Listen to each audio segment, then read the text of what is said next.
smile bow at his face. Patience. He was steering her toward an alley just off of Forsyth. She'd checked it out during her reconnaissance earlier. It was a narrow dead end, no more than 2.5, maybe 3 meters wide, littered with garbage and broken glass. It was secluded, grimy, and disgusting. It was perfect. Nice place, Dani murmured dryly.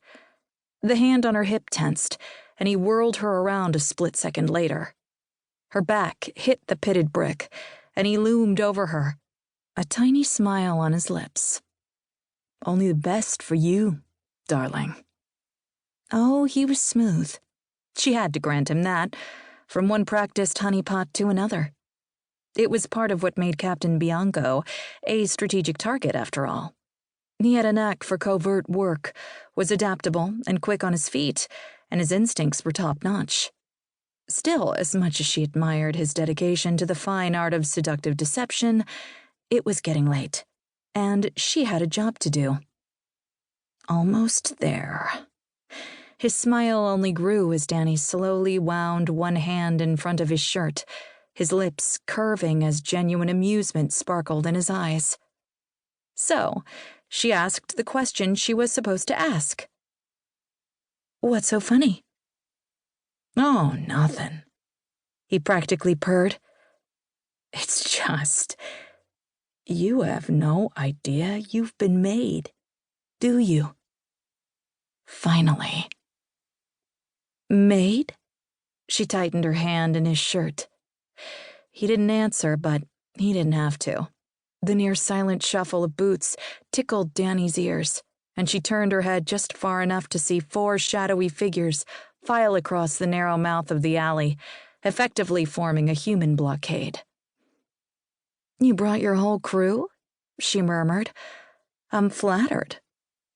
I don't know if you're brave or crazy, lady, and I don't care. Bianco's silky voice hardened. You've been taking out protectorate squads, and now it's your turn. So, what? You haul me in like a good little boy? Not exactly, he countered. Terminate on sight. So much for negotiation.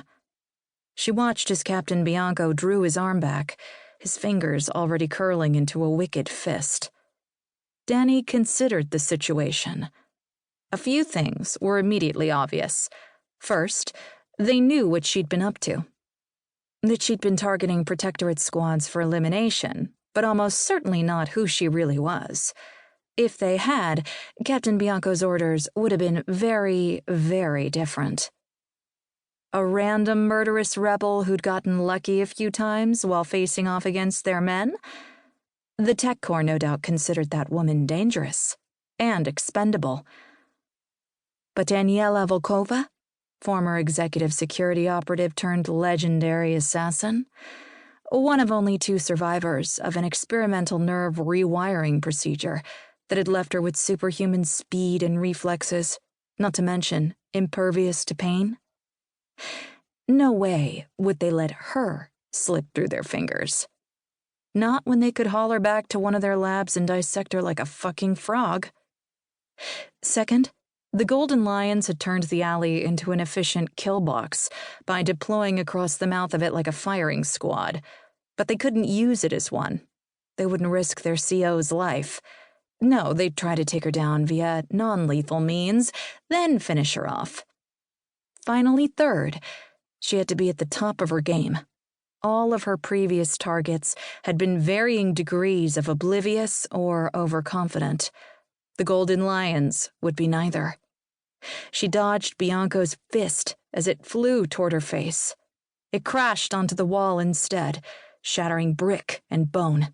He grunted in pain, but he wasn't about to let a crushed hand interfere with his mission. He reached for her with his other hand, already calling out an order to fire. His second mistake. Dani grabbed his lapels and spun him around, putting him between her and his men. They fired their tasers, long-range models that used wireless signals instead of cords and took forever to reload. They were designed to deploy an electrical current as soon as they burrowed into flesh.